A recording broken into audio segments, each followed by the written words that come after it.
The convicted sex offender Jeffrey Epstein, once a friend of presidents and British royalty, is found dead in his prison cell in New York. Jeffrey Epstein was this billionaire who was into sex with trafficked underage girls. And he had lots of powerful friends like Donald Trump and Bill Clinton and Prince Andrew.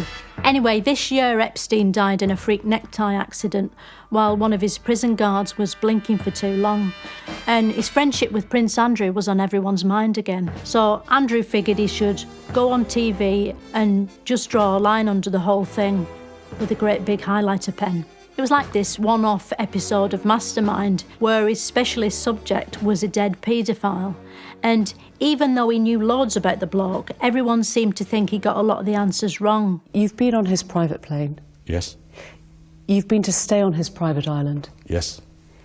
You've stayed at his home in Palm Beach? Yes. It was a really clever format. He had to think up hilarious alibis, and Emily Maitlis had to just try not to piss herself or stand up and lamp him. I was at home. I was with the children. I'd taken Beatrice to a Pizza Express in Woking. One of his alibis was that he'd been in a Pizza Express in Woking at the time, which is fair enough because I'm sure that would be extremely memorable to him. Maybe he had some vouchers that were about to expire that day. Although for it to be really convincing, he'd probably need to show us some proof like the little menu he coloured in while he was there or something. She described dancing with you and you profusely sweating and that she went on to have bath, possibly. There's a slight problem with the sweating because I have a peculiar medical condition, which is that I don't sweat. He said he wasn't capable of sweating because he'd overdosed on adrenaline when he'd been shot at in a war. Doctors said that wasn't possible, but they don't know everything about how the human body works.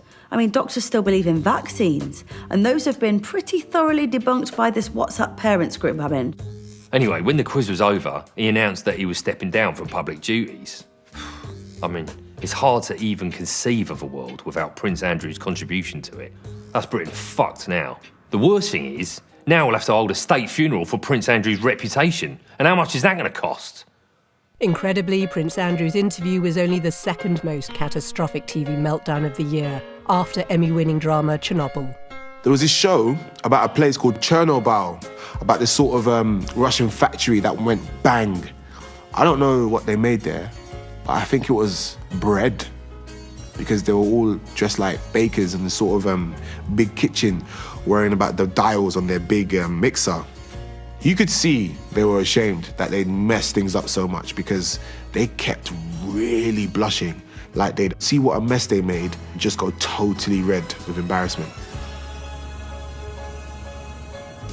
To be fair, they probably didn't know how the machines in the factory were supposed to work because all the manuals were printed in Russian, which no one can read. When the main bread machine bit blew up, it sent all this flour into the air, and loads of people who got exposed to it had a wheat allergy, so they got bad tummies and came out in a sort of nasty rash.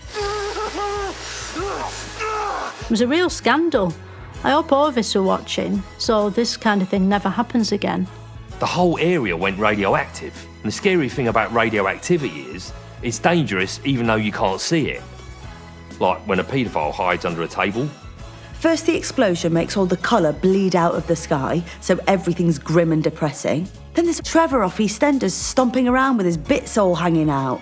It was like, all right, mate, this is about a nuclear accident, but does it have to be such a downer? It turned into a zombie movie, but they were the worst zombies I've ever seen. They just kept lying down and sort of crying. They didn't even bite each other. What was clever was it explained exactly how a nuclear reactor works. In an RBMK reactor of the type used at Chernobyl, there's something called a positive void coefficient. Which is it sort of has particles in it and atoms, and they sort of rub together, and then all the power comes out. But if you turn the dial up too much, everything explodes. And I couldn't have told you any of that before. More astute observations tomorrow, 10:30. Next, it's Newsnight.